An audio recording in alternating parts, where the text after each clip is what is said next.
Hello friends, எல்லாருக்கும் வணக்கம். Welcome to star Tamizha. Friends, நம்ம சேனலில் போடுற வீடியோஸ் எல்லாமே பார்த்திங்கன்னா இந்த ரூல்ஸ் படி தான் நடந்துகிட்ருக்கு. இதை கொஞ்சம் ஸ்டாப் பண்ணி படித்து பார்த்துக்கோங்க. இப்போ இன்றைக்கி ஒரு கெஸ்ஸிங் பார்க்கலாம். ஓகே, இப்போது இன்றைக்கான கெஸ்ஸிங் என்ன வந்திருக்கு அப்படின்னு சொல்லி பார்க்கலாம்.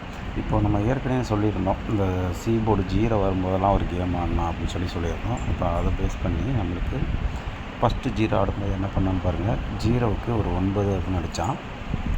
அதுக்கடுத்து 0க்கு வந்து 9க்கு பவர் 4 அப்படின்னு வரும். அந்த 4 அப்படிங்கிற நம்பரை நம்மளுக்கு இங்கே கொண்டு வந்து கரெக்டாகவே 4 அப்படிங்கிற அடிச்சிருப்பான். ஓகேங்களா? 0க்கு 9, 0க்கு 4 அப்படின்னு அடிச்சிருப்பான். அடுத்து பாருங்கள், 0க்கு 5 அப்படின்னு சொல்லி அடிச்சிருப்பான். அந்த 0க்கு 5ன்னு அடிக்கும்போது அடுத்தடுத்து 0க்கு 0 ஓகேங்களா? அந்த 5க்கு பவர் 0 அப்படின்னு சொல்லி அடித்து முடிச்சிருப்பான். இப்போ நமக்கு மறுபடியும் அடிச்சிருக்கான். அது என்ன அப்படிங்கிறத பார்க்கலாம். இப்போ நமக்கு இந்த 0க்கு 2 அப்படின்னு சொல்லி அடிச்சிருக்கான். அப்போது நமக்கு இந்த 0க்கு C-போர்டு 7 அப்படிங்கிறது இன்றைக்கி வர்றதுக்கான ஒரு நல்ல ஒரு வாய்ப்பு இருக்குது. மைண்டில் வச்சுக்கோங்க. C-போர்டு 7 அப்படின்னு வரலாம். C-போர்டு 7 அப்படின்னு வந்துச்சுன்னா நமக்கு AB என்ன வரலாம் அப்படின்னு சொல்லி பார்க்கலாம். சிம்பிளாகவே சொல்கிறேன், எப்படி இருக்குன்னு பாருங்கள். C-போர்டு 7 அப்படின்னு வந்துருச்சு. இப்போ அப்படி வந்தால் நமக்கு என்ன வரலாம் அப்படின்னு சொல்லி பார்க்கலாம். ஓகேங்களா? இங்கே ஒரு ரிசல்ட் எப்படி அடிப்போம் பாருங்கள். கீழேருந்து மேலே 6 3 3 0. ஓகேங்களா? கீழேருந்து மேலே 6 3 3 0 அப்படின்னு அடிப்பான். அதே மாதிரி இங்கே பார்த்தீங்கன்னா 6 3 3 0ன்னு சொல்லி 4D நம்பரை அப்படியே கரெக்டாக கொண்டு வந்திருப்பான். ஓகேங்களா? அதை பேஸ் பண்ணியும் பார்க்கலாம். அதே மாதிரி இப்போ என்ன பண்ண போகிறான் அப்படிங்கிற சொல்கிறேன். ஒரே ஒரு நிமிஷம். இப்போ பார்த்தீங்கன்னா இங்கே ரீசெண்டாக இப்போ இங்கே என்ன பண்ணியிருக்கான் பாருங்கள். 77 அப்படின்னு சொல்லி ஒரே இடத்துல சேமாக அடிச்சிருப்பான். இங்கேயும் அதே 77 அடிச்சிருக்கான். இந்த 77 அடிக்கும்போது அவன் என்ன பண்ணியிருக்கான் பாருங்கள். மேலே இருக்கிற 8 அப்படிங்கிறது ரிப்பீட்டு. அதே மாதிரி இங்கே 3 அப்படிங்கிறது இங்கே ரிப்பீட்டு வர்றதுக்கான ஒரு வாய்ப்பு இருக்குது. அது எதனால் அப்படிங்கிறதுன்னு பாருங்கள்.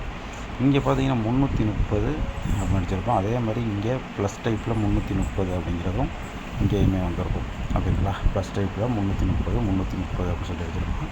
இப்போ அதே மாதிரி தான் இங்கேயுமே பார்த்திங்கன்னா 710 இப்படி பார்த்திங்கன்னா கீழேருந்து மேலே 710 அப்படின்னு சொல்லி வரலாம். ஓகேங்களா? அப்போ நம்ம B-போர்டு 7, A-போர்டு 3, B-போர்டு 7, C-போர்டு 7 அப்படின்னு சொல்லி 377 அப்படிங்கிற ஒரு நம்பரும் ட்ரை பண்ணலாம்.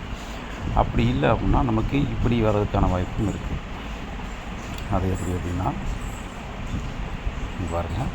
அதாவது இங்கே எப்படி அடித்தானோ, அதாவது இங்கே பார்த்திங்கன்னா ஒரே ஒரு நிமிஷம். கீழேருந்து மேலே 330, அதே மாதிரி இங்கே 330 அடிச்சிருப்பான். இதையே பேஸ் பண்ணி நமக்கு C-போர்டு 7 அப்படின்னு சொல்லி கிடச்சது இல்லைங்களா? அந்த C-போர்டு 7 அப்படின்னு சொல்லி கிடச்சதுனால இங்கே 377 அப்படின்னு சொல்லியிருக்கு. அந்த 377 அப்படியே இங்கே 377 அப்படின்னு சொல்லி வரலாம். இப்படியும் ஒரு வாய்ப்பு இருக்குது. இங்கே 710 கீழேருந்து இங்கே ப்ளஸ் டைப்பில் 710 அப்படின்னு வரலாம். எல்லா ரூட்லேயுமே பார்க்கும்போது இந்த 377 அப்படிங்கிற ஒரு நம்பரு நம்மளுக்கு கொஞ்சம் நல்லாவே இருக்குது. ஓகேங்களா? ஓகே ஃப்ரெண்ட்ஸ், இதுதான் இன்றைக்கான பேசிங்க.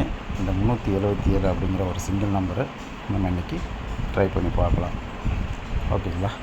Okay friends, thank you.